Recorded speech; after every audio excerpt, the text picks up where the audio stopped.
This call is now being recorded. Tem preferência de cone? Qualquer um? Com ou sem PX? Com. Vamos gravando, gente. Vou iniciar aqui a apresentação.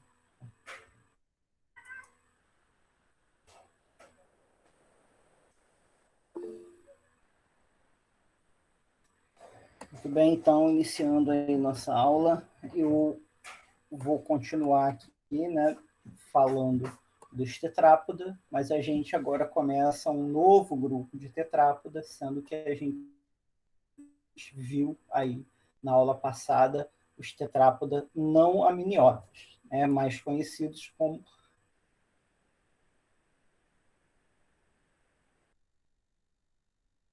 o grupo que fez aquela transição mais bem sucedida para o ambiente terrestre, né? Não necessitando da água,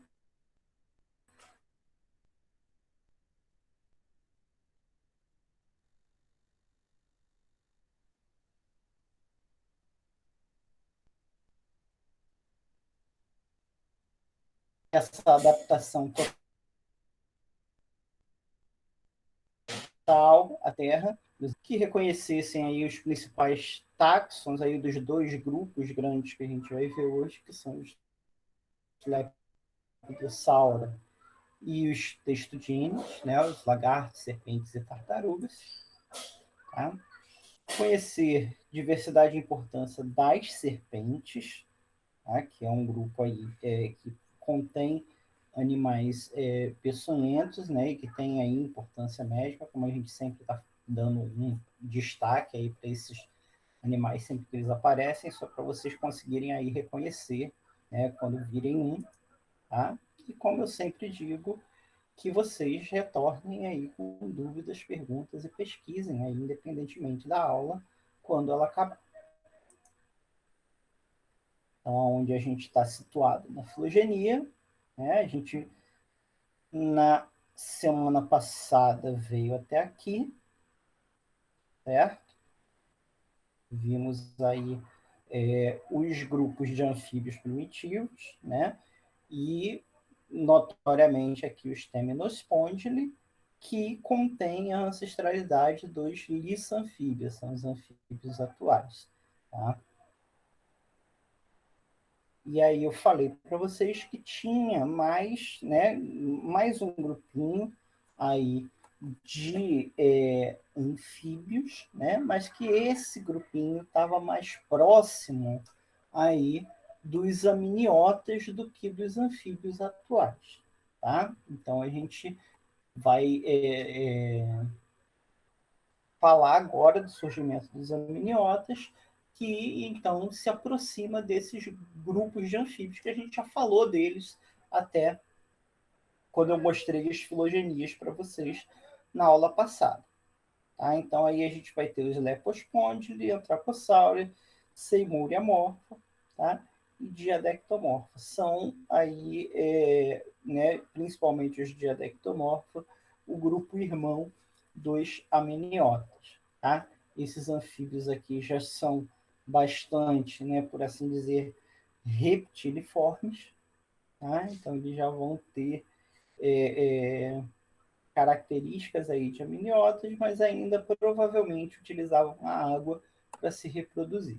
E a partir, então, aqui da linhagem dos amniotas verdadeiros, né, a gente tem uma conquista definitiva da Terra, tá? Através principalmente do ovo amniótico. Então, a partir aqui da bolinha vermelha, tem vertebrados amnióticos. Tá?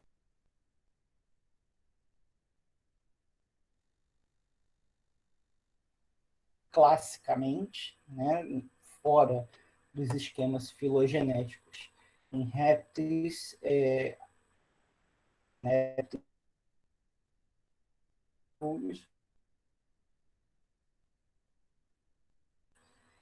tá?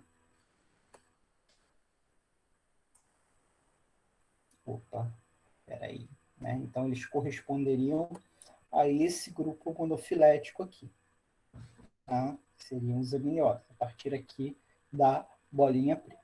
Então, aí a gente vai ter um ramo que vai dar origem aos mamíferos, tá? E outro ramo que vai dar origem àquilo que a gente chama de répteis, no sentido não filogenético, e de aves também no sentido não filogenético. Mas se a gente for olhar a filogenia, a gente vai ver que não existe diferença, né? As aves estão inclusas naquilo que a gente chama de répteis. Então, a gente tem duas linhagens, basicamente, né? Uma menos diversa, que é a dos mamíferos, e a outra mais diversa, né? Que é a dos répteis, incluindo as aves. Tá? E aí a gente vai ver como se diferenciam essas duas linhagens daqui a pouquinho. Os amniotas surgiram lá no período carbonífero, né? Vamos relembrar da semana passada, né? Eu falei para vocês que os primeiros tetrápoda surgiram no período devoniano, que foi o período geológico que houve antes do carbonífero, né? E que houve, então, uma intensa radiação de anfíbios no carbonífero, né?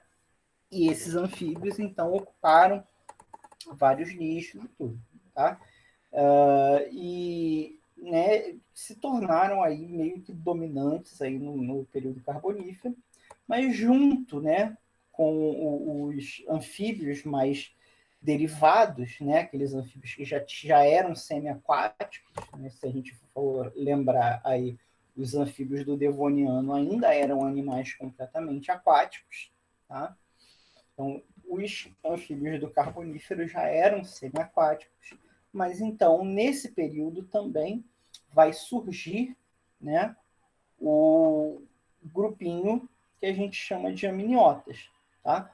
Provavelmente se afastando aí, né, da competição no ambiente aquático, que já era intensa, né, eles pegaram e criaram meios de colonizar definitivamente o ambiente terrestre. Então a gente tem aí animais, né, muito parecidos com anfíbios caudata, como essa oeslotiana aqui, outros já com umas perninhas mais compridas, já com umas caras de lagarto mesmo, como essa cassinéria, tá? Mas a característica deles é que eles não tinham o mesmo hábito semi-aquático e o tamanho grande dos anfíbios. Então, os primeiros amniotas, eles eram animais pequenos e essencialmente terrestres. Tá? Ao contrário dos grandes anfíbios do Carbonífero, que eram, né, mais semi-aquáticos e de tamanho maior, ainda ocupando aquele nicho de predadores de oportunidade de grande tamanho que existia lá desde os peixes osteolepiformes, como a gente viu na aula passada. Tá? O que motivou esse surgimento desses pequenos animais terrestres? Né? Se a gente for ver, né, lembrar da onde a gente já ouviu falar do carbonífero durante o curso da zoologia geral, a gente vai ver que foi uma época em que também floresceram aí os primeiros insetos. Né? Então, a gente tem aquele primeiro inseto que eu mostrei para vocês no Devoniano também, o Devonoixápodos, que ainda era aquático, né? E no Carbonífero, então, a gente tem uma grande diversificação de insetos terrestres, inclusive aí o surgimento dos insetos voadores. Tá? Muitos insetos aí de grande tamanho, outros menores. Tá? Então, isso cria aí um suprimento, né, de alimento para predadores de insetos, que era o que provavelmente esses primeiros amniotas eram. Daí o tamanho pequeno, né, e a vida exclusivamente terrestre. Tá? Então, eles se especializaram em ser pequenos predadores de pequenos animais. Bom, para suportar a vida totalmente independente da água, né, só utilizando a água aí para beber, né, às vezes para se refrescar, tá? Tem que se dar um salto a mais do que o salto que foi dado lá de né, sarcopterígio não tetrápode para tetrápode. A gente já viu, né, que muitas coisas já estavam presentes nos tetrápodes aquáticos, como aí a presença das pernas com dígitos, dos pulmões, tá? Aí agora a gente vai ter que ter ainda mais modificações. Por quê? Porque este animal aqui, o amniota generalizado, ele não vai mais poder fazer coisas que os anfíbios podiam, como, por exemplo, usar a pele para respirar, né? Por quê? Para um animal que não seja dependente de água ou de ambientes úmidos, a pele tem que ser impermeável.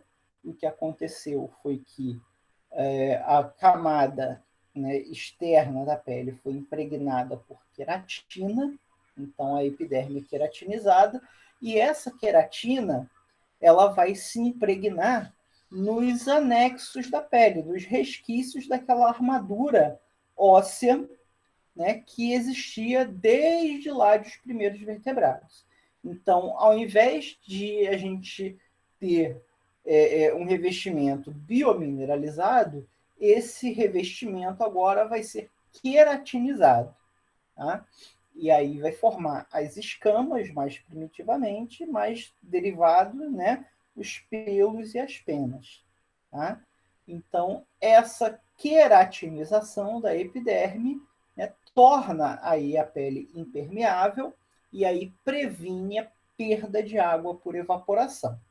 Mas, em contrapartida, ela impossibilita a respiração cutânea, né? Que é o que compensava a falta de capacidade dos pulmões dos anfíbios.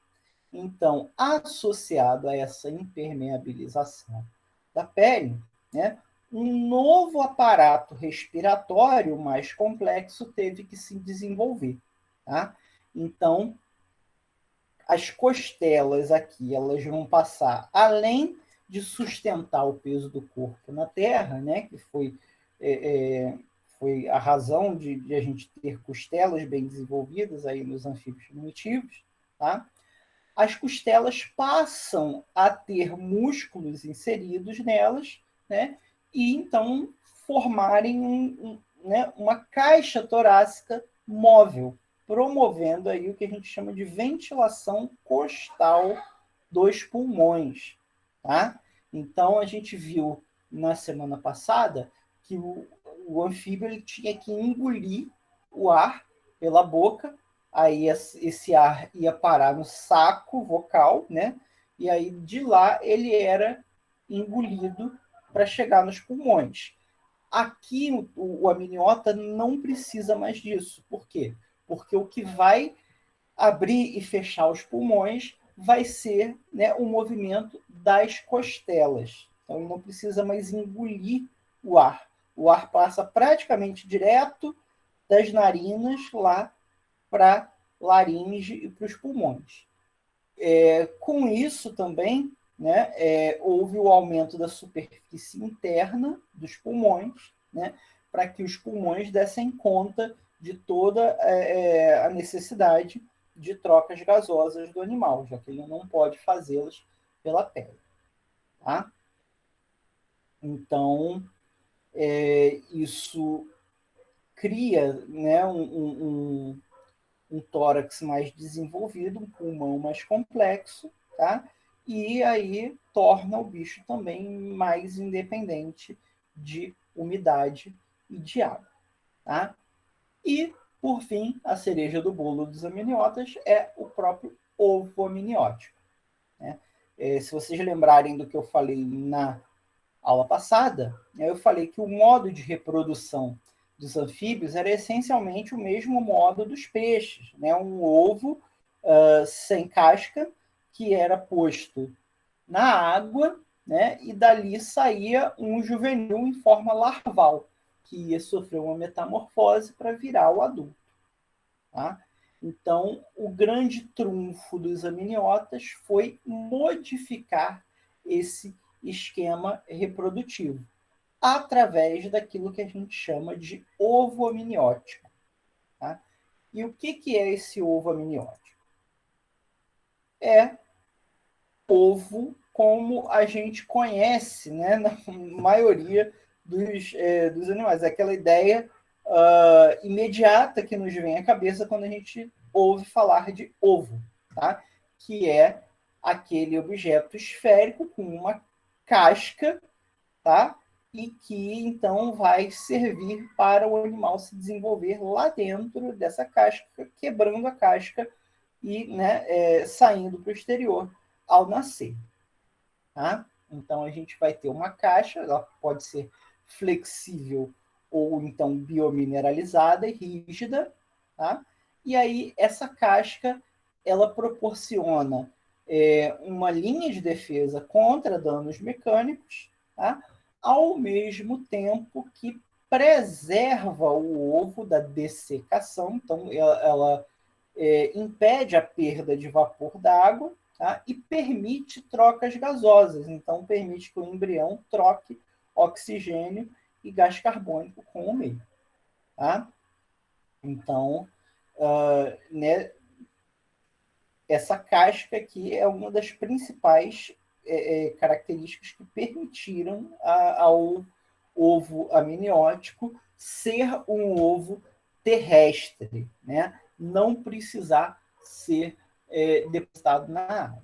Tá? Ajuda também o fato de que a forma larval foi suprimida, tá? nos amniotas, e aí então os filhotes já nascem aí quase que completamente formados. Eles não têm um estágio larval aquático obrigatório. Okay? Mas a casca, tá? Ela é só uma proteção mecânica. Tá? Na verdade, a grande característica do ovo amniótico, tá? é a adição de mais 3 membranas funcionais, tá? Além do anexo, tá? Que é a membrana que todos os vertebrados têm. Então, essas 3 membranas são o alantoide, o córion e o âmnion. Tá? Então, o que vai ter aqui no ovo amniótico, tá? Vou ter o alantoide, tá? Que é derivado aqui da endoderma, do embrião, tá? Vou ter o âmnio, que é essa membrana interna aqui, que forma uma bolsa, tá? Cavidade amniótica cheia de líquido para conter o embrião. E aqui por fora eu vou ter o córion, tá? O córion é a membrana mais externa, tá? Sem ser a casca. A casca vai ser impregnada aqui por cima do córion, tá? E aí, cada uma dessas membranas vai ter uma função. Tá? Bom, vamos lá. Vamos falar primeiro da origem, né? Então, o alantoide, ele se origina do endoderma, tá? A porção posterior do intestino, aqui em vermelho.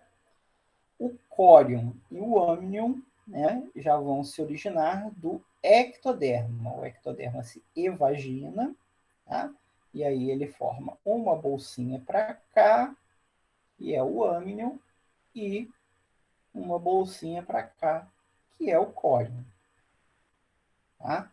Então, é uma bolsa de origem endodérmica e outras 2 bolsas de origem ectodérmica. Né? E aí, para que serve isso tudo? Né?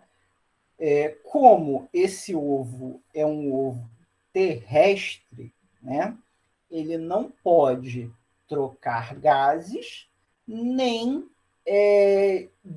perder as excretas do embrião diretamente por difusão, porque ele não está na água. Tá? Então, todo esse ovo ele funcionar em termos da recriação de um ambiente aquático para o desenvolvimento do embrião. Só que um ambiente aquático estanque, fora d'água. Tá? Então, como ele não vai poder trocar gases diretamente e nem se livrar das excretas, né? Essas excretas elas têm que ser armazenadas, tá? Porque o ovo ele vai ser um sistema fechado. Tá? E os gases têm que ser trocados com o ar. Então, quem vai fazer essas duas funções é o alantoide. Tá? Então, o alantoide ele vai envolver aqui quase que todo o embrião, tá? E aí ele vai servir de depósito para as excretas nitrogenadas e também como superfície de trocas gasosas. Então, ele vai ser vascularizado aqui, e então eu vou ter a troca de oxigênio e gás carbônico entre o alantoide e o ar que circunda o ovo. Tá? O córion, né, servir como proteção externa, tá? Então é uma membrana mais grossinha e que vai aí originar a casca do ovo por fora, né? Por fora ainda dele, tá?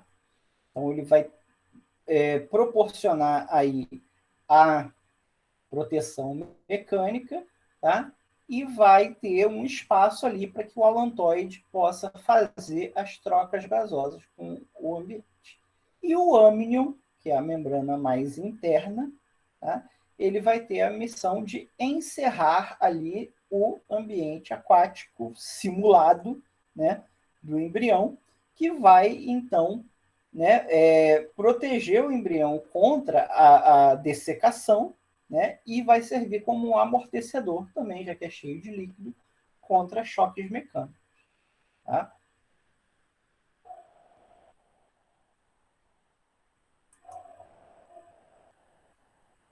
Então, aqui está um esquema de um ovo de ave, né, já com a casca. Então, a gente vai ter aqui a casca. Tá?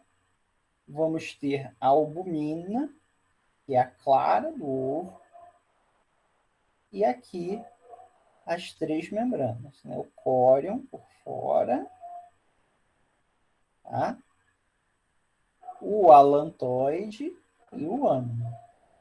Tá? O embrião fica aqui dentro do âmago. Então, com isso, né, o ovo ele ganha proteção mecânica contra a perda de água, né, e foi um item importantíssimo para que a terra firme fosse permanentemente conquistada aí pelos amniotas, tá? E permitiu que os amniotas atingissem aí maiores tamanhos, né? Já que quase todo o período de crescimento embrionário estaria aqui dentro. Tá? Então, o filhote já poderia nascer maior e mais formado. Tá? Então, não vai ter estágio larval, não vai ter brânquias externas, né? Não vai ter a necessidade daquele estágio aquático inicial. Não vai ter metamorfose, então não vai ter aquele estágio em que o bicho não está nem muito imaturo, nem muito adulto, ele fica mais vulnerável. Tá? Então, isso tudo foi vantajoso. Agora, né? O que aconteceu foi que, imediatamente com o surgimento do ovo amniótico, ficou impossível.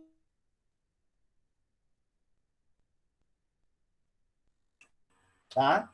Então, não é mais possível que os gametas se encontrem na água, porque a cópula não é mais feita na água. Né? Então, a gente não tem a água envolvida aí na reprodução dos amniotas. Então, precisou, né, surgir, tá, a fecundação interna, e aí, né, teve que surgir um órgão copulador masculino, normalmente, tá? Que vai, então, entregar os espermatozoides,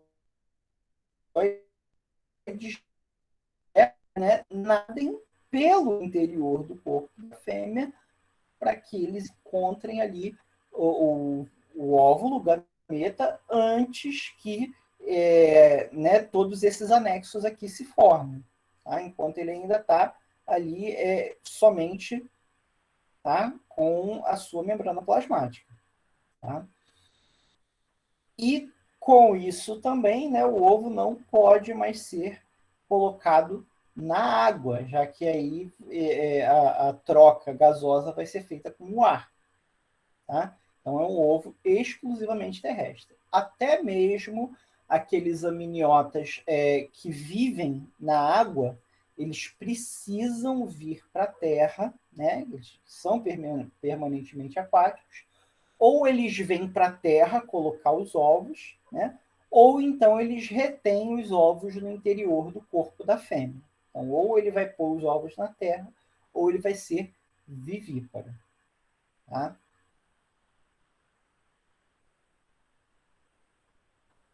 Para a gente diferenciar as linhagens de amniotas, a gente usa uma característica muito notória aqui no crânio desses animais, que é, né, o padrão de fenestração temporal.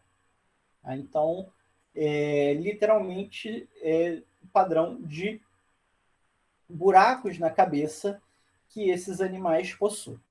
E aí, como eu falei para vocês, vamos ter, de acordo com esse padrão de fenestração, duas linhagens principais de amnióticos, tá? Uma linhagem chamada sinápsida e a outra chamada de saurópsida, ok? O que são essas fenestras temporais? É muito fácil de perceber. Só vocês colocarem a mão aqui do lado da cabeça, tá? E aí, ao abrir e fechar a boca, né, vocês vão sentir a contração de um músculo. Esse músculo é o músculo temporal, que está alojado exatamente na fossa ou fenestra temporal, que é a fenestra que fica atrás dos olhos. Tá? Como nós só temos uma, nós já sabemos, então, que nós pertencemos à linhagem sinápsida, tá? Que é o nome que a gente dá à linhagem que vai conter apenas uma fenestra ou fossa temporal. Então, essa linhagem sinápsida é a linhagem que dá origem aos mamíferos. Tá? A outra linhagem é a linhagem saurópsida. Tá? E aí eu vou ter animais ou sem fenestra, e aí a gente, né, vai ter alguns grupos que não têm fenestra porque nunca tiveram, né? E a gente tem alguns outros grupos que não terão fenestra porque provavelmente evoluíram de um ancestral que tinha e perderam essa fenestra. Tá? E eu vou ter um grupinho que vai ter duas fenestras temporais. Tá? Então, em termos de fenestração temporal, os saurópsida vão ser mais diversos do que os sinápsida. Então, a gente tem três tipos de condições quanto à fenestração temporal. Tá? Primeiro é não ter fenestração temporal, que é o que a gente chama de condição anápsida. Tá? Então, esse é o estado plesiomórfico, né, do ancestral comum dos amniotas. Então, é o que vai ser encontrado também aqui nos saurópsida mais basais. Tá? E nas tartarugas, nas testudines, tá, eu vou ter aqui um padrão anápsida modificado. E hoje a gente sabe que muito provavelmente deriva aí da perda da fenestra temporal, tá? Vindo de um ancestral que tinha 2 fenestras. A segunda condição é a condição sinápsida, como eu já falei, né? Uma fenestra só, uma fossa temporal só, que vai estar presente, né, na linhagem dos sinápsida, que, né, culminou e aí nos mamíferos atuais. Eu vou ter aí a condição diápsida, tá? Que é a presença de 2 fossas temporais atrás dos olhos. A condição diápsida vai estar presente, né, no grupo que leva o mesmo nome dessa condição, né, que são os saurópsida do clado diápsida. Tá? Então, ela vai estar presente aqui, né, da forma dos 2 buraquinhos, das 2 fenestras, nos tuataras, que são aí os mais basais entre os lepidossauromorpha, como a gente vai ver daqui a pouco. Tá? E aí, a partir dessa condição ancestral, tá? Vão se perdendo várias barras ósseas que limitam essas fenestras e a gente vai ter a tendência de uma fusão aí das fenestras temporais, né? E de uma articulação craniana muito grande, uma mobilidade craniana muito grande, tá? Tanto aqui nos lagartos quanto nas cobras. E eu ainda vou ter, né, uma condição diápsida, tá? Arcossauromorfa, né, que além dos buraquinhos aqui das fenestras temporais, atrás dos olhos, a gente vai começar a ter fenestras à frente dos olhos e até mesmo nas mandíbulas, tá? Aumentando aí o número de orifícios no crânio e aí, né, dando origem àqueles grupos que a gente chama de arcossauromorfos hoje, né, que inclui aí os dinossauros, as aves e os crocodilos e jacarés. Né? Nas aves acontece uma convergência evolutiva aqui, né? E o padrão fica até meio que parecido com os mamíferos, né? Porque essas fenestras temporais aqui, que eram atrás dos olhos, elas vão se fundir com a órbita ocular, né? Formando no crânio altamente modificado das aves um orifício só. Tá? Mas a gente sabe que elas são diápsidas e arcossauromorfas, porque elas vão reter aqui, né, as fossas à frente dos olhos e nas mandíbulas.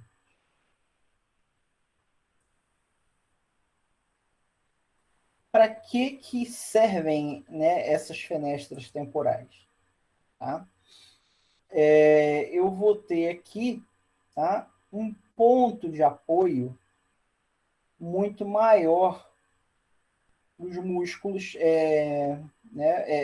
os músculos da boca, tá? Porque o que vai acontecer? A boca ela vai estar liberada, tá, da função de ventilação, né? Lembram? Eu falei que o pulmão ele é enchido e esvaziado pelo movimento das costelas e não mais por deglutição do ar. Então, isso possibilita, né, que os músculos que fecham as mandíbulas, tá, sejam mais complexos e, então, realizem movimentos mais diversificados. Tá? Então, a orientação, né, a inserção desses músculos se dá principalmente nos locais fornecidos por essas fenestras temporais, possibilitando que as mandíbulas façam mais força e fiquem maiores. Tá? Bom, então, com isso, né? Isso aí foi esse conjunto de características, então resultou, nessa linhagem dos amniotas, que eu falei para vocês que, né, surgiram aí lá no Carbonífero, tá? E então, como eles eram animais pequenos, né, relativamente pequenos, ao contrário dos anfíbios, né, que eram predadores de espreita, lentos, né, e muito grandes, esses animais aqui eles tinham um nível de atividade, de agilidade maior, né, perseguindo ativamente suas presas, ao invés de esperar que elas passassem, né, e isso possibilitou o aumento de complexidade de história natural desses organismos. Então, a gente tem características aí da história natural mais complexa, como, né, o surgimento aí né, do cuidado parental em uma certa parcela, né, muito mais cuidado de ninho do que cuidado parental, né, e uma complexidade maior das interações sociais, embora a gente veja interações sociais complexas também lá nos grupos mais derivados de lissanfídeos. Tá? Mas em comparação com os anfíbios primitivos, esses primeiros amniotas, pequenininhos e ágeis, eram aí, né, socialmente mais complexos.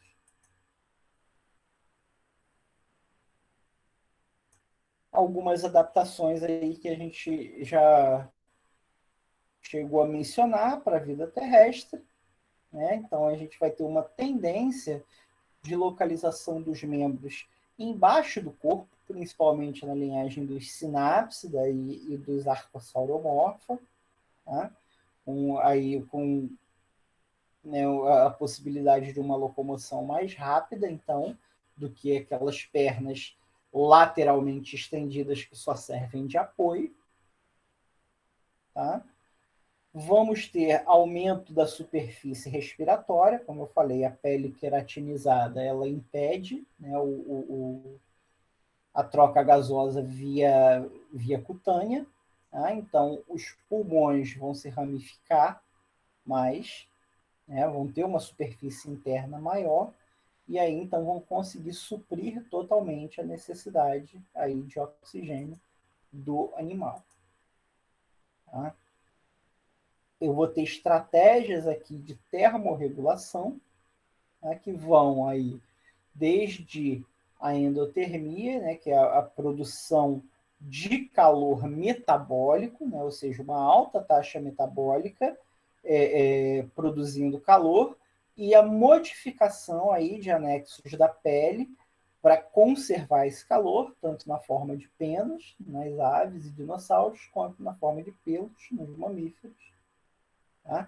E eu vou ter também termorregulação comportamental, como a gente vai ver um pouquinho mais adiante, né? Em organismos ectotérmicos que não usam a taxa metabólica para gerar calor, né? Eles vão usar de mecanismos comportamentais para absorver, né? Maximizar a absorção de calor do sol, né? E a perda também de calor quando é necessário. Tá? Sistema excretor desses animais vai ficar ainda mais complexo, vai envolver aí mudanças, né, no meio de excreção, tá? Porque como a gente está lidando aí com animais completamente independentes da água, né, a eliminação da água tende aí a ser mínima, tá? Então vai se modificar tanto a estrutura do aparelho excretor quanto, né, a natureza da excreta nitrogenada, que na maioria das vezes vai ser ácido úrico, né, que é aquela forma de excreta nitrogenada que perde menos água. Embora nos mamíferos seja ureia, né, que já perde um pouquinho mais de água, mas isso é uma particularidade aí dos mamíferos. A maioria dos outros amniotas excreta sob a forma de ácido úrico, porque perde menos água. Vamos falar então do saurópsida, né? Sinápsida a gente deixa para depois, nossa última aula de mamíferos. Tá? Então, os saurópsidas seriam esse grupo irmão aqui de mamíferos, de sinápsida. Tá? E aí vai envolver, né, tartarugas, cobras e lagartos, crocodilos, jacarés, dinossauros e aves. Tá? Hoje a gente vai dar uma olhadinha nas tartarugas, tá? Que a relação filogenética delas ainda é meio incerta, tá? E naquele grupo que a gente chama de lepidossauromorfos, tá? Que são os lagartos e as serpentes. E aí, na semana que vem, a gente vê o outro clado aqui, que é grupo irmão dos lepidossauromorfos, são os arcossauromorfos. Começando, então, pelas tartarugas, ou testudines, né, como a gente chama aí no nome científico. Tá? As tartarugas são provavelmente aí os animais mais prontamente reconhecíveis de todo o mundo zoológico. Né? Todo mundo, ao ver uma tartaruga, né, vai ver a característica mais notória aí, né, morfológica delas, que é a presença do casco, e vai reconhecer imediatamente esse animal como sendo um testudinus. Tá? Temos aí algo próximo de 360 espécies, tá? Sendo que muitas delas correm risco de extinção, tanto, né, as marinhas, quanto as de água doce, quanto as terrestres. Tá? E a não ser, né, pela diferença aí entre modo de vida aquático e terrestre, elas não possuem uma diversidade muito grande de estilo de vida, não. Né? Elas vão ser animais mais lentos, né, com uma tendência aí a serem ou onívoros ou então predadores de espreita, tá? E vão confiar aí na proteção conferida pelo casco, né, para se livrar aí de potenciais ameaças ou predadores. Tá? E aí, de acordo com o ambiente onde elas vivem, elas vão ter algumas especializações morfológicas, né? Então, a gente vai reconhecer prontamente aí um testudines terrestre, um marinho de água doce. Né? Faz parte até daquela seção, né, dos nomes populares que a gente já vem fazendo aí desde os anfíbios, né? Aprender a diferenciar o que é tartaruga, o que é jabuti e o que é cágado.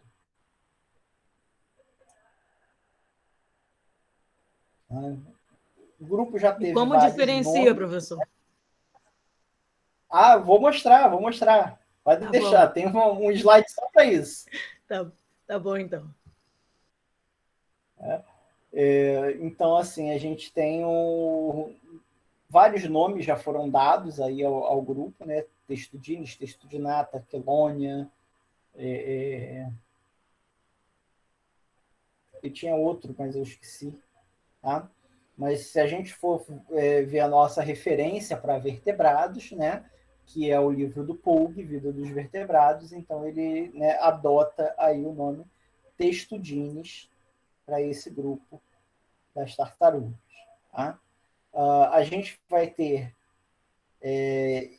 espécies virtualmente distribuídas por todo o mundo, onde não seja frio demais, né, ou então desertos grandes demais, tá? Tanto nas espécies terrestres aqui em preto, quanto nas espécies marinhas aqui em azul. Né? Então, elas são amplamente aí distribuídas por todo o mundo. Tá? São poucas regiões onde a gente não vai ter tartarugas. Tá? E a característica mais marcante, né, como eu já disse, é o casco. Tá?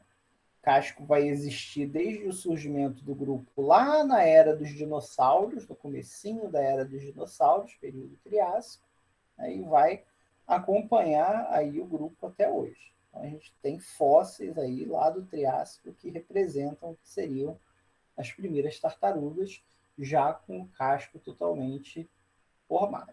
Né? Por isso que é difícil fazer, né, colocar as tartarugas em um lugar, né, na filogenia, porque não tem muita pista de quem seria o animal sem casco aí mais próximo das tartarugas. Né? Então, ainda é meio difícil de posicioná-las filogeneticamente. Eu espero que alguns estudos envolvendo sistemática molecular resolvam aí a situação e nos digam aí quem seria o parente mais próximo das tartarugas. Tá? O casco, né, pode parecer uniforme, mas ele é extremamente variado.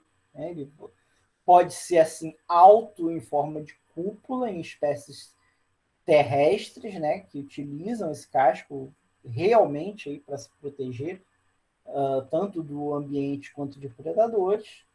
Tá? E ele pode ser mais achatado e hidrodinâmico nas espécies aquáticas. Tá? Existem até espécies, por exemplo, que têm o casco mole e flexível, porque vão utilizar esse casco flexível para conseguir se abrigar em fendas de pedras, tá? Em busca de fugir de predadores ou então espreitar suas presas. Então, cada estilo de vida aí de cada tartaruga vai ter o seu casco característico. Tá? E aí, como eu falei, né, para vocês, posicionar as tartarugas filogeneticamente é difícil porque a gente não sabe muito, né, quem é o parente mais próximo dela sem casco, tá? E tanto, né, por conta do casco quanto por conta da fenestração temporal, tá? Então, tem gente que coloca aqui as tartarugas na base dos sauropsida, tá? E tem gente que coloca as tartarugas aqui junto dos lepidossauromorpha, tá? E tem gente que coloca as tartarugas aqui como grupo irmão dos arcossauromorpha. Tá? Então tem de tudo. A gente não sabe como essa condição anapsida, né? Ou seja, esse padrão de fenestração temporal dela, que não tem a fenestra temporal, a gente não sabe se ela é ancestral ou se é uma fenestra que existia e foi perdida. Como eu falei, né, análises moleculares podem auxiliar, né, nesse dilema aí, nessa dúvida aí sobre como que se deu a evolução das tartarugas. E aí a gente, sabendo aonde, né, ela está, a gente vai conseguir posicioná-la filogeneticamente. Até onde eu vi, até mesmo nos livros de herpetologia, ainda não se tinha certeza, né, de onde colocar as tartarugas. O meu palpite é a letra B, né, que ela ficaria aqui junto dos lagartos e cobras e tuatapos. Bom, o casco, tá, ele é realmente aí o centro do animal inteiro. Tá? Ele é formado por dois elementos, tá, que são a carapaça, que é dorsal, e o plastrão, que é ventral. Tá? Esses dois elementos são formados por ossos dérmicos e ossos provenientes do endoesqueleto fundidos. Então, eu vou ter aqui formando o casco ossos dérmicos, aqui, né, formando tanto a borda externa do casco, quanto essa borda interna. Vou ter as costelas fundidas a esses ossos dérmicos, tá? E vou ter as vértebras fundidas também a esses ossos dérmicos, formando aí literalmente um cofre ósseo, tá? Que vai conter os órgãos do animal. Articulados né, nesse cofre vão estar as cinturas pélvica, né, cintura pélvica, cintura escapular, o pescoço e a cauda. Ok? E por fora do casco, eu ainda vou ter placas córneas, né, queratinizadas, tá? Que vão cobrir, né, tanto a carapaça quanto o plastrão. Tá? Então, aqui é vértebra, costela e osso dérmico fundido, e aqui majoritariamente aí o osso externo, mais ossos dérmicos fundidos também, formando carapaça e plastrão.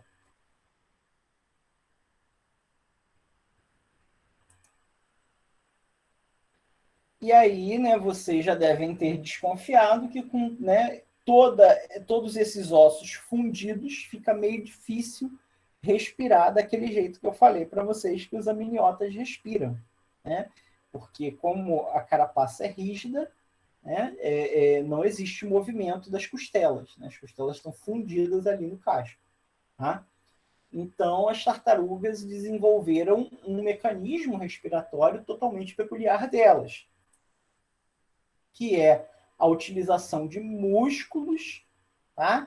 Ligados aí ao casco e ligados aos órgãos, tá? E aí os órgãos abdominais são pressionados contra os pulmões para que o bichinho consiga respirar. Então, quando ele contrai esses músculos, os órgãos se espremem assim, né? E aí forçam o pulmão para, né, para cima, e aí o pulmão se esvazia. Quando os órgãos são empurrados para baixo, aí o pulmão enche.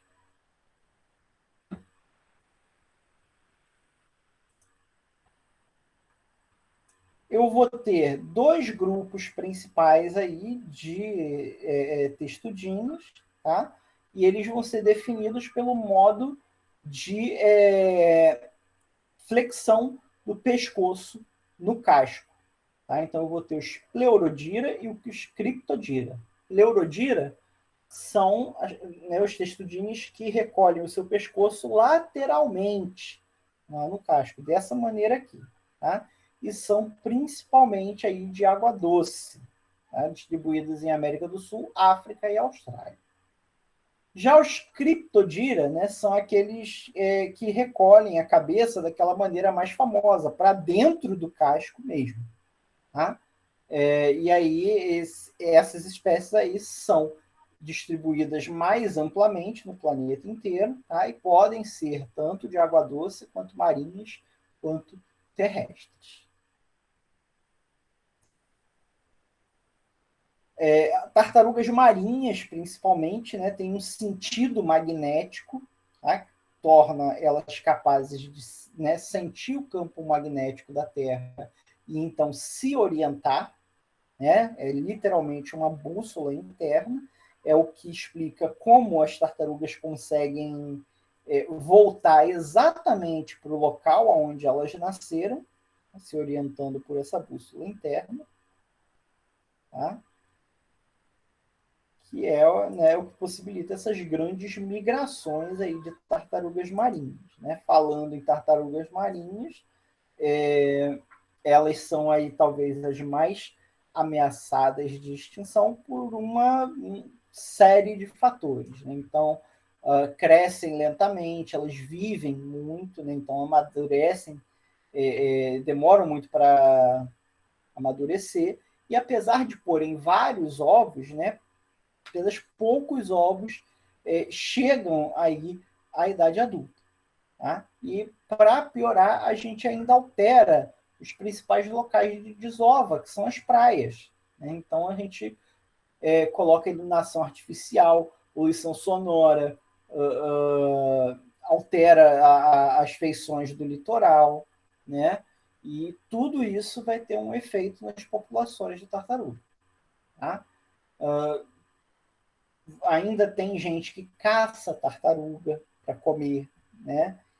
Tem gente que mata por matar mesmo. Então, assim, tudo isso tem que diminuir para que a gente tenha aí sucesso na conservação das tartarugas. Né, a população ela vem aumentando, né, graças a esse sucesso de projetos como o Projeto Tamar, tá? Mas muitas espécies ainda estão ameaçadas. E aí, né, Maria Ângela perguntou, vamos saber como é que a gente diferencia a tartaruga do jabuti do cágado. Né, que é muito fácil. Tá? Então, ó, quando a gente tem o bicho terrestre, né, ele vive em terra firme, tá? Ele vai ser onívoro, né? Vai incluir vegetais aí na dieta. Né? Vai ter essas perninhas aqui de elefante e o casco bem alto, aí é o jabuti. Tá? Então, o jabuti é o terrestre. Ok? O cágado já é aquele que vive na água doce, tá? Normalmente aí é predador, é carnívoro, né? Vai capturar pequenos peixes e outros animais aquáticos, tá? E aí ele já não vai ter aquela perninha de elefante, não. Ele vai ter aquela perninha mais achatada e com uma membrana entre os dedos, tá? Para nadar, mas ele ainda tem dedos com garras, tá? E o casco mais achatadinho aqui. E a tartaruga, tá? É o nome que a gente dá às espécies marinhas. Tá? Então, a gente vai ter elas vivendo aí exclusivamente na água, tá? no mar. Tá? Elas vão se alimentar de uma variedade aí de animais também, serão predadores. Né? Algumas espécies aí se tornaram herbívoras, se alimentando de algas, mas a maioria é predadora. E a principal característica, tá, são as pernas modificadas em nadadeiras, tá? Com a perda completa aí dos dedos e das garras. Então, vai ser em forma de remo.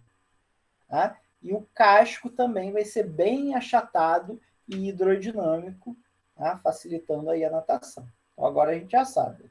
Terrestre, com patinha de elefante, é jabuti. Né? Água doce, com membrana nos dedos, cágado. E marinho, né? Com nadadeiras ao invés de patas, aí é tartaruga. Então, a tartaruga mesmo é só marinha.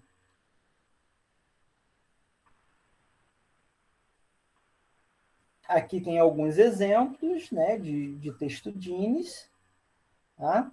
Aqui a gente tem o tracajá, famoso aí, né, na Amazônia, é um cágado. O matamatá, né, que é outro tipo de tartaruga de água doce, né, de cágado, predador. Família Spodocnemidae de Kelid. O jabuti, né, família Textudinidae. E duas famílias aqui de tartarugas, né, Queloniidae, que é a tartaruga verde, e aqui a maior de todas, né, Dermochelide, que é a tartaruga de couro. Tá? Chega aí facilmente aí a mais de 2 metros de comprimento.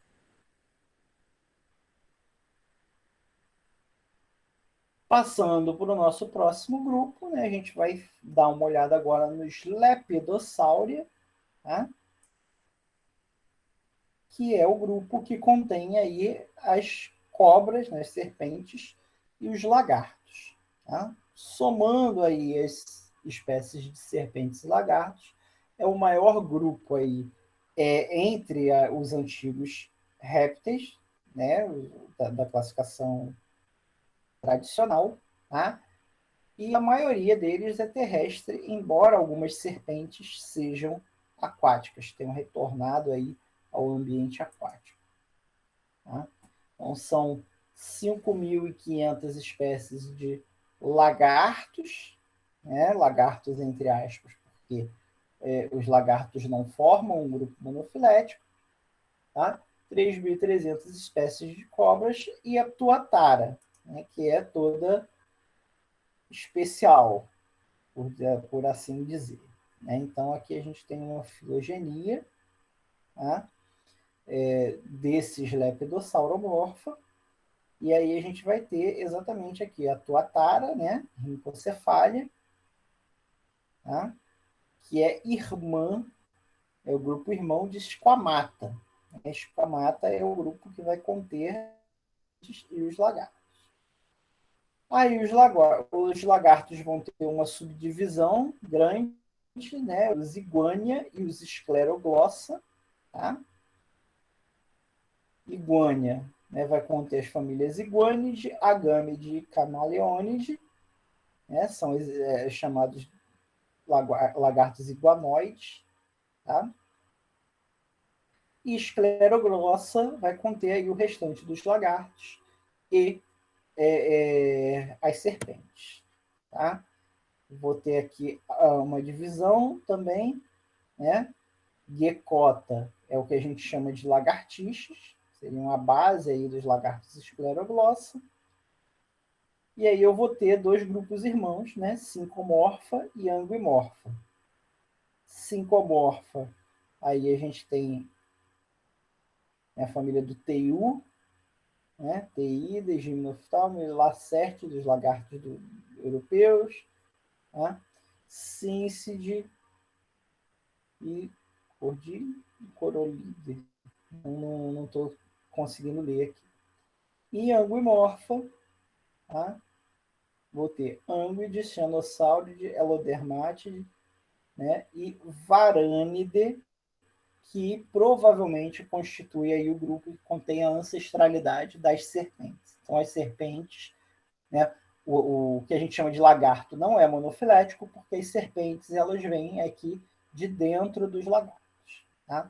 Aqui dentro de Anguimorfa, né, tem um grupinho chamado de Toxicófera, que vai ter né, peçonha. Então, desde antes da evolução das serpentes, né, já tinha surgido a peçonha.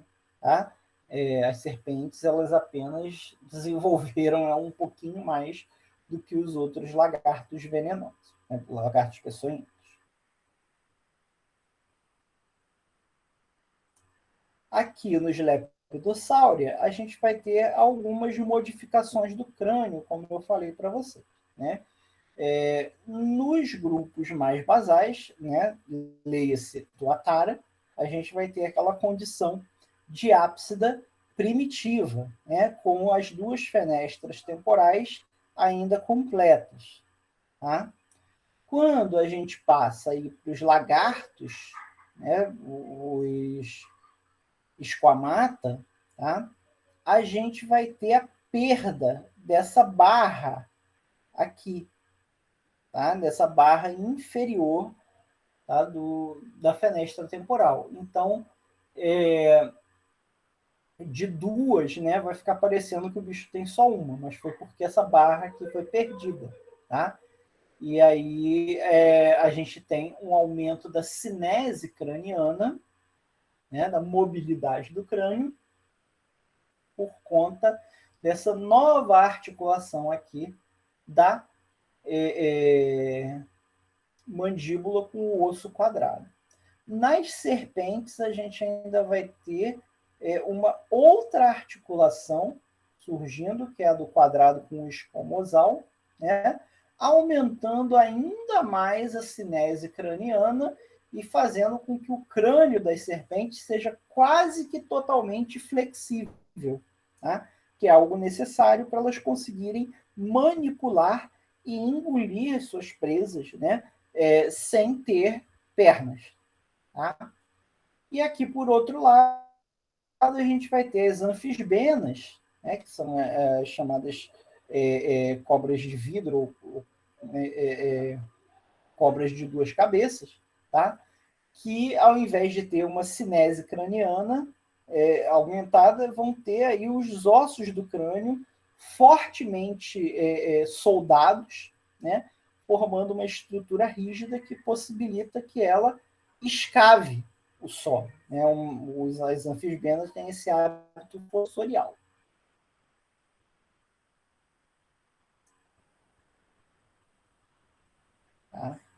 a gente vai ter a presença desse olho pineal, né, nos lepidossauro em geral, né, que está no Tuatara mais explícito, né, mas todos eles têm, né, essa estrutura, tá, que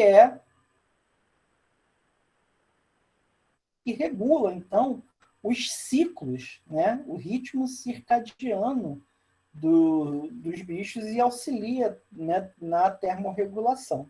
Tá? A glândula pineal nos mamíferos ainda continua tendo esse papel, mas ela não tem mais essa fotorrecepção como tem aqui nos lepidossauromorphos, né? Ela associa a informação aí dos ciclos de sono, muito provavelmente com o córtex visual do cérebro, tá? Só de curiosidade, aí a glândula pineal é aquilo que aquele pessoal meio doido falava que o termômetro a laser fazia mal, né? Não sei por que descobriram a glândula pineal agora, né? Mas, obviamente, vocês sabem, né, que aquele termômetro ele não faz mal nenhum, ele não emite nem radiação nenhuma, na verdade, ele recebe a radiação infravermelha que você emite para poder medir a temperatura.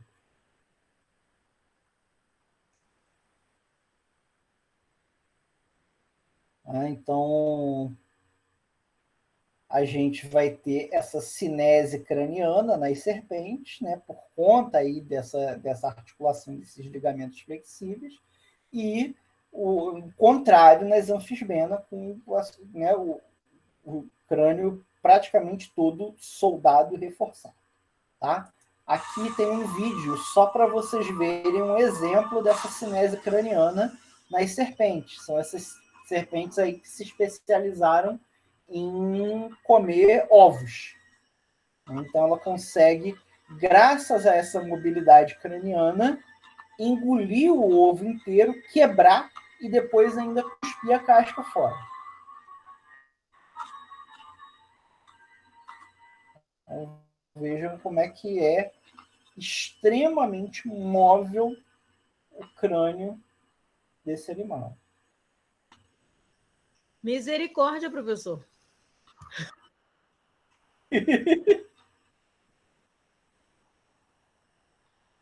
Ela Eu engole o tenho ovo medo desses inteirinho. bichinhos que, olha, a agrônoma que tem medo de cobra. Oh!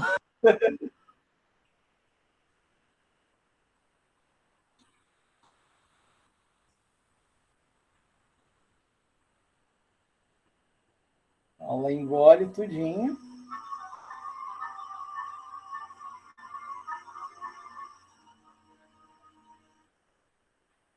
Depois ela ainda quebra. Né? Ela contrai os músculos assim, e aí os espinhos das vértebras quebram o ovo e ela cospe a casca fora.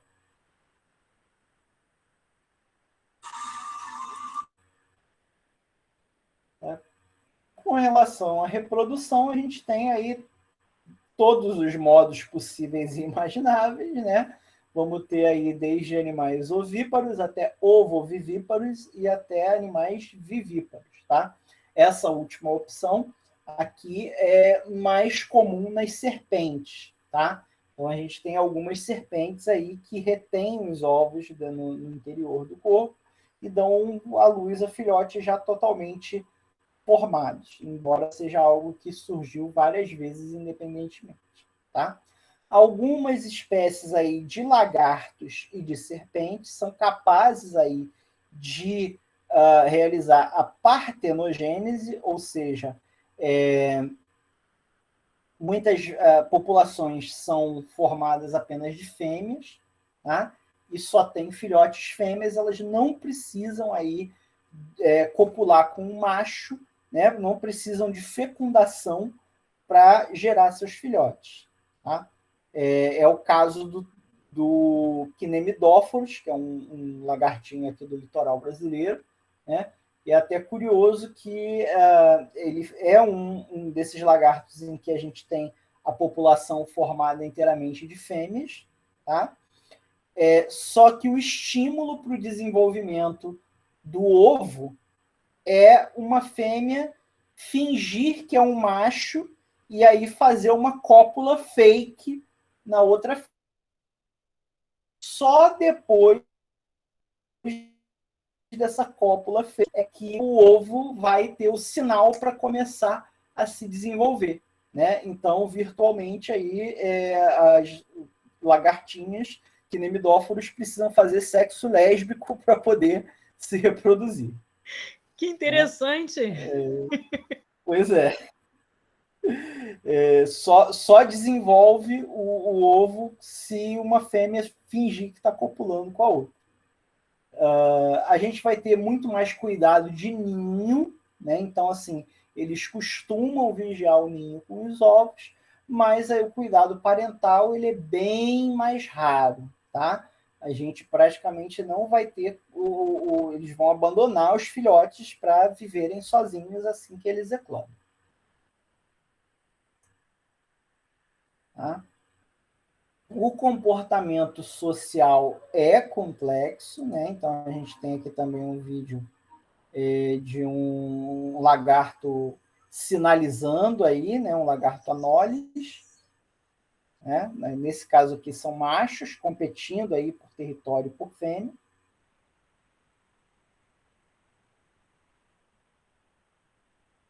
Mostram esse papo colorido e aí fazem sinal com a cabeça também. E ficam nessa disputa aí até que um deles desista.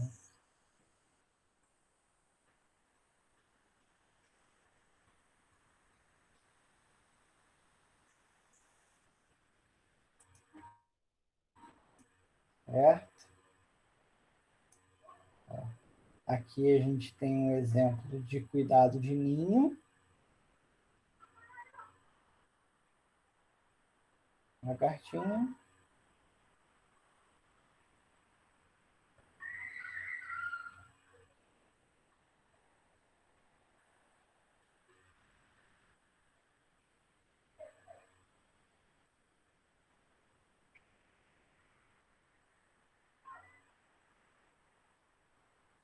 Não, na verdade, é comportamento de corte isso aí.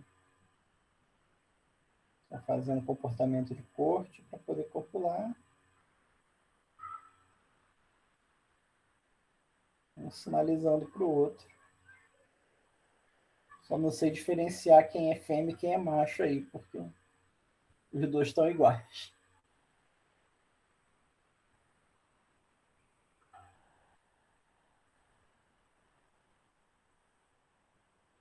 Acho que a fêmea é essa aqui, provavelmente está protegendo o ninho ali na fresta das pernas.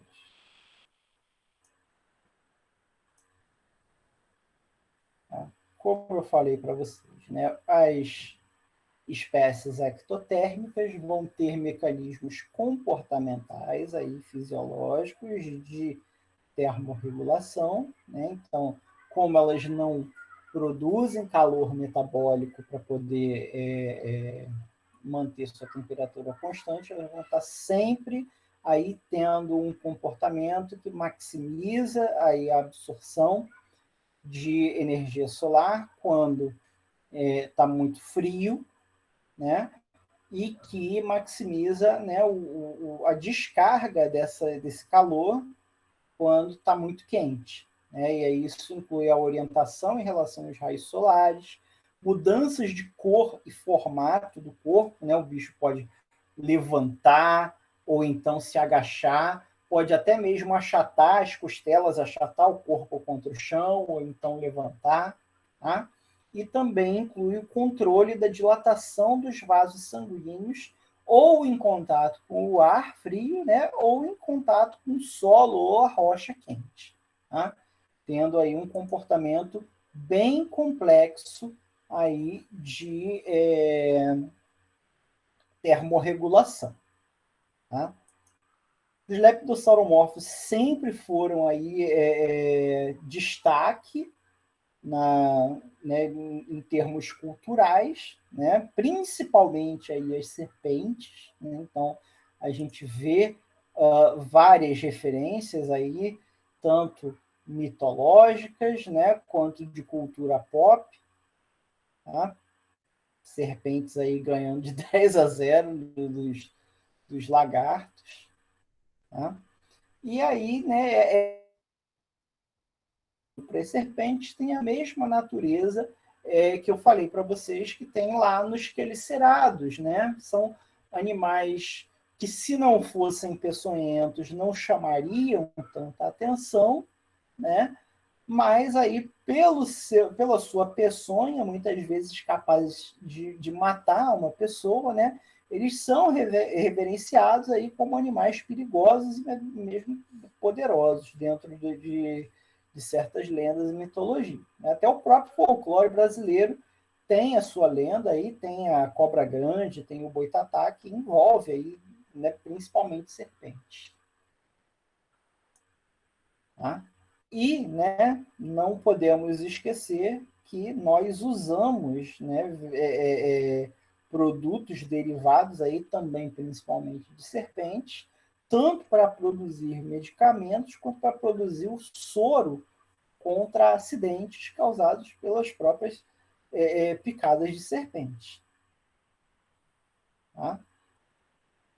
Muita gente, infelizmente, né, alimenta a indústria de tráfico de animais silvestres, né, também notoriamente serpentes, porque utilizam aí esses bichos como bichos de estimação, que é lamentável, né? A gente viu, por exemplo, aquele caso da Naja, né, que foi contrabandeada, traficada aqui para dentro do Brasil, ilegalmente, e que acabou quase matando aí o cara que era dono dela. Então, não façam isso, né? Bom, vamos dar uma olhadinha nos grupos, então, de lepidossauromorfos, né? A gente começa aí com a tuatara, que é esse lagartinho simpático, né? O Sphenodon punctatus é uma única espécie, né? Restrita aí à Nova Zelândia, e ela é, então, considerada o lepidossauromorfo mais basal de todos, né? Tem todas aquelas características primitivas dos lepidossauromorfos, tá? Normalmente aí ela está associada a colônias de aves marinhas nas ilhas, né? E vão se alimentar de tudo aquilo que elas puderem agarrar, desde insetos até alguns anfíbios e, né, lagartinhos menores e filhotes de aves.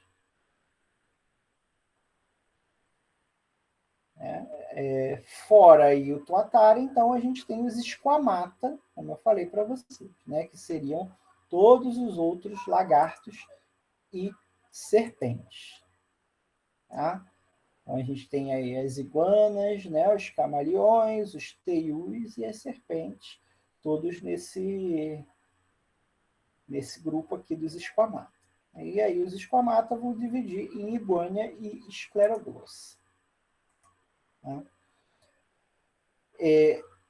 Esse grupo dos esquamata, né, surgiu ali também contemporâneo à era dos dinossauros, né, na metade do período Triássico, variava extremamente de tamanho, tá? Embora esses caras aqui não fossem contemporâneos. Então a gente tem desde os caras bem pequenininhos, de 50 centímetros, como esse Megaquirella aqui, né, já um lagartinho com toda a cara de lagarto atual, tá?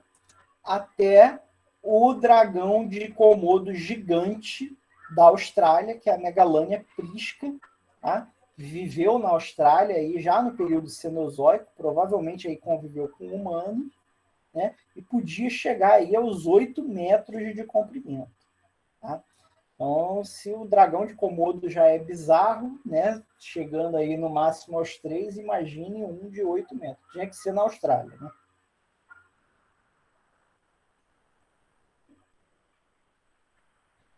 Atualmente, né, a gente vai ter também uma variação de tamanho muito grande. A gente tem desde lagartos minúsculos aí de 3 centímetros até serpentes gigantescas que podem chegar até 10 metros de comprimento. Né? E aí a variedade de estilos de vida e hábitos alimentares é muito grande. Então eu vou ter esquamata herbívoros, vou ter predadores, vou ter insetívoros, né? Vou ter aqueles que vão capturar presas de grande porte, tá?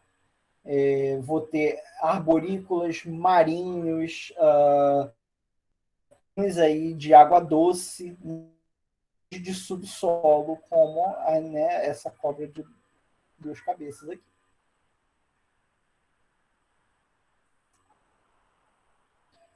Então, os lagartos, né, como eu falei, é mais uma morfologia do que um grupo monofilético, porque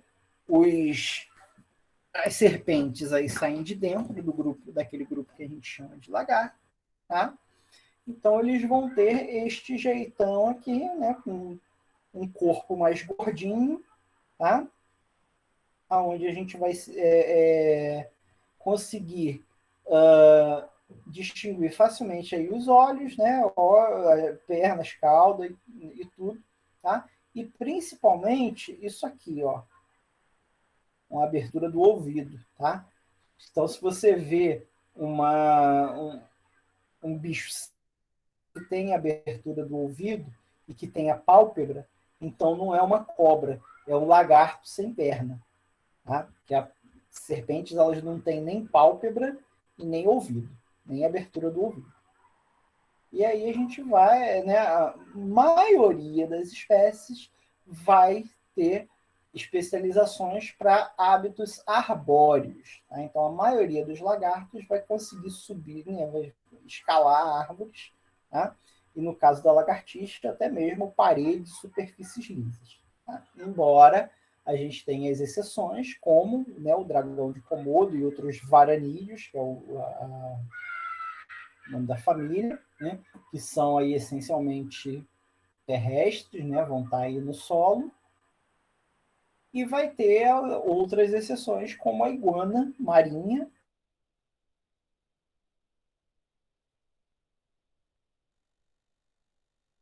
normal, né, para conseguir se alimentar de algas submersas lá nas Ilhas Galápagos. Aqui estão alguns exemplos de famílias de lagartos, né, que a gente pode ver aqui na nossa região. Então, a gente tem Geckonidae, que é a família da lagartixa, né?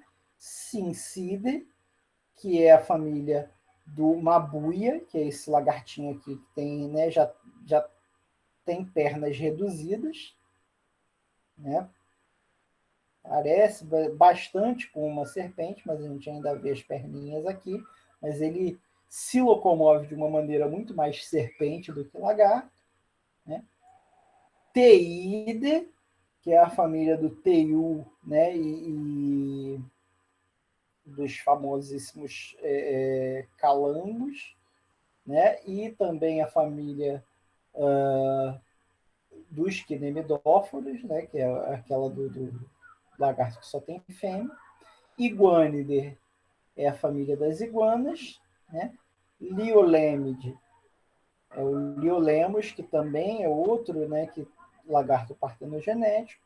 E Tropiduridae, que é a família do bichinho que a gente chama de calango lá no Nordeste, ou de camaleão aqui no Sudeste, né? Embora esse bicho aqui não seja um camaleão.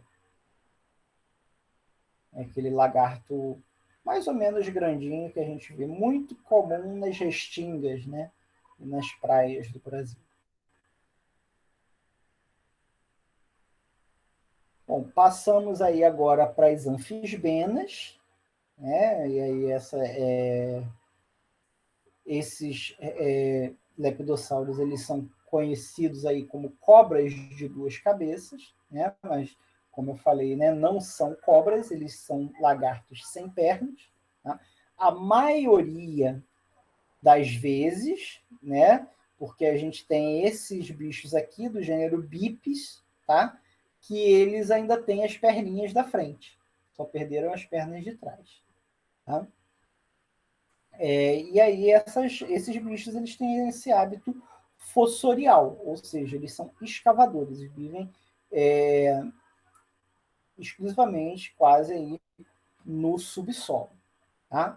Então eles vão ter esse crânio todo reforçado aqui, né, com dentes muito fortes, que ajuda eles a escavar, tá? E a capturar invertebrados terrestres, que são essencialmente a dieta deles. Tá? A pele ela é quase toda frouxa, né? Ela não tem conexões com o tronco, e aí a pele inteira funciona como uma capa que permite que o animal escave para frente e ande para trás nos túneis, tá? Sem precisar se virar para poder voltar. E aí a gente chega, né, às serpentes, né, que é aquele grupinho que, como eu falei para vocês, sai lá de dentro aí, né, dos lagartos. Tá? E aí a gente vai ter também serpentes de todos os tamanhos, variando de 10 centímetros a 10 metros e de todos os hábitos, né? Terrestres, arborícolas, semiaquáticas e até mesmo marinhas. Tá? Então a gente vai ter serpentes terrestres praticamente em todo o planeta, só onde é muito gelado, né? Aqui praticamente nas regiões polares é que a gente não vai ter serpentes, tá? No caso aí das terrestres. E as marinhas, né, a gente vai ter elas aqui nos oceanos Índico e Pacífico, né? Não temos serpentes marinhas aqui no Oceano Atlântico. Então, né, o Brasil se livrou dessa. Tá? Uma característica aí muito forte das serpentes é o seu olfato extremamente aguçado, né? Que é realizado aqui com a ajuda da língua bifurcada, que recolhe moléculas de odor do ar e leva aqui, né, para o teto da boca, aonde está localizado o órgão quimiorreceptor. Tá? Muitas serpentes capturam suas presas, né? Todas as serpentes são predadoras, tá? Muitas delas capturam as presas por constrição, né? Então a serpente ela se prende aqui com a mordida e então ela se enrola no corpo da presa e vai apertando até interromper toda a circulação sanguínea e matar a sua presa aí por parada cardíaca, né, ou sufocamento. Tá? E já outras serpentes, né, como essas famílias aqui, Lápide, Vipéride e Colúbride, né, vão recorrer à peçonha. Tá? A peçonha das serpentes ela é altamente potente, né, e tem características próprias aí, tem a maior mistura de toxinas aí de todo o reino animal. Tá? E na verdade, saliva modificada. Né? Ela vem aí de glândulas salivares modificadas que evoluíram para que a serpente conseguisse abater a sua presa com um menor risco de se ferir. Então, ela só precisa inocular essa peçonha e esperar que a presa morra, né, devido à peçonha, seguir o rastro e se alimentar tranquilamente, sem que a presa tenha a possibilidade de se defender. A gente pode classificar aqui as serpentes quanto à dentição, né? Então, a gente tem aí as serpentes que a gente chama de áglifas, né? Que são aquelas que não possuem um aparelho inoculador de peçonha, né? Que é a dentição encontrada naquelas espécies que são constritoras. Tá? Então, todos os dentinhos são iguais, aqui não existe um aparato inoculador de peçonha. É o que a gente encontra, por exemplo, nas boídeas, né, que são as sucuris e jiboias.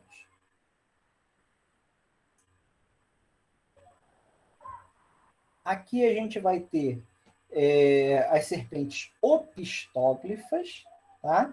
Que são aquelas em que os dentes inoculadores se encontram mais no fundo da boca. Tá? Então, é até mais difícil ter um acidente grave com essas, mas tem algumas que já mordem com o canto da boca para conseguir capturar ali a presa, né, mais facilmente. É o caso aí, né, da mussurana e de várias outras serpentes da família Colúbride, né, peçonhentas dessa família Colúbride.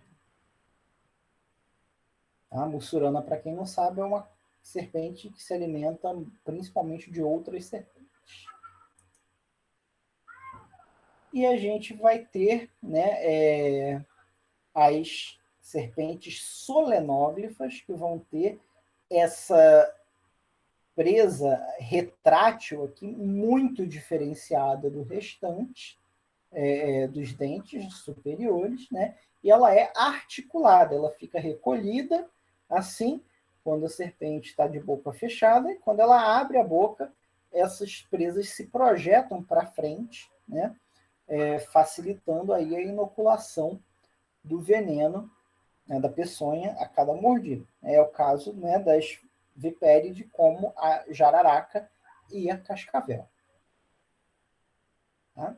E vamos ter aí as proteróglifas, que vão ter aí as presas inoculadoras também diferenciadas, né, de tamanho diferente aí dos outros dentes anteriores, só que essas presas não serão móveis, né, elas vão ser fixas aqui na parte da frente da boca e não na parte posterior.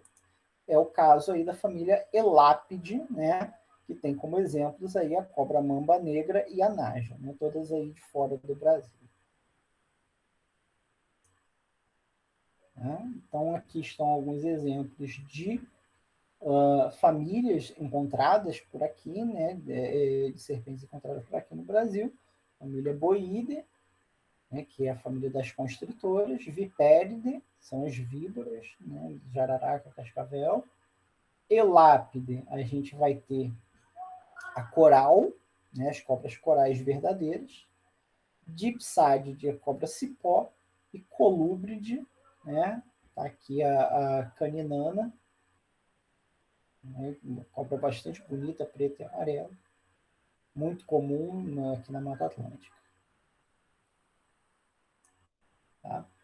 Só para a gente dar uma olhada aqui, né, ficar sabendo, as serpentes de importância médica, segundo esse artigo que eu peguei, né, Lira da Silva Colaboradores 2009, né, são essas aqui. Tá? Aqui eu vou mostrar as da família Vipéride, né, que recebem o nome aí de jararaca. Tá? Então, recebendo o nome de jararaca, eu tenho 3 gêneros, né? Botrops, Botriopsis e Botrocófias. Tá? A mais abundante é a Botrops, né? que recebe o nome aí comum de jararaca.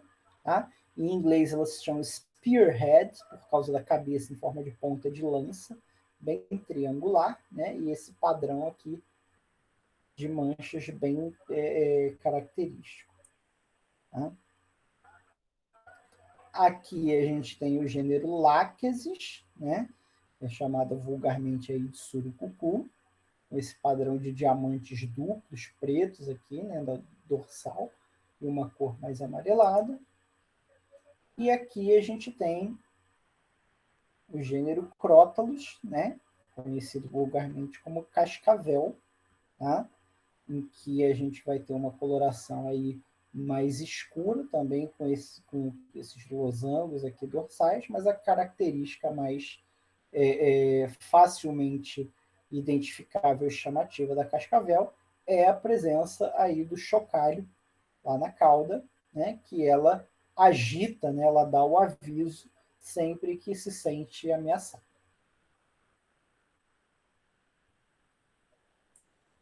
E aqui em outras famílias, né, vão ter os elápides aqui, né, que são as cobras corais, né, gênero Micrudus e Leptomicrudus. Tá? Então, viu a cobra toda aneladinha de preto, vermelho e branco, né? Sai fora que né, vai ser uma coral. Tá? As corais verdadeiras, elas sempre vão ter aqui os anéis pretos junto com anéis brancos. Tá? As outras vão fugir desse padrão de cor. E aqui, a família das cobras cipó, tá? Que também tem casos relatados aí de importância médica, embora seja menos frequente, menos famoso. Então, a gente tem aí os gêneros boiruna e filodrias, tá? Que podem também vir a ter aí uma peçonha com potência o suficiente para causar problemas para seres humanos. Tá? Bom, chegamos aí ao final da nossa aula de hoje, só para a gente refletir, né? Agora que a gente sabe a história dos amniotas, a gente pode responder aquela infame pergunta, né? Pergunta de tiozão do pavê, né? Quem veio primeiro, o ovo ou a galinha? Né? E agora, já que a gente já sabe a história do ovo, quem é que veio primeiro? Né? E vamos pensar um pouquinho sobre a representação cultural das serpentes, principalmente, né, comparando a imagem que as serpentes têm na nossa cultura ocidental com outras culturas que não a nossa. Né?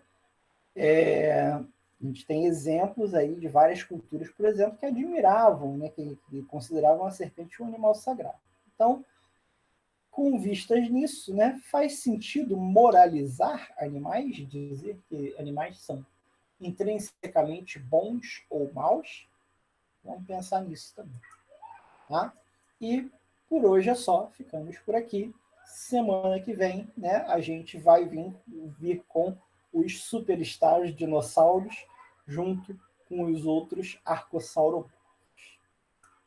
Certo? Então, ficamos por aqui. Vou interromper a gravação. Tá? E daqui a pouco eu coloco o vídeo no YouTube. Ok, professor.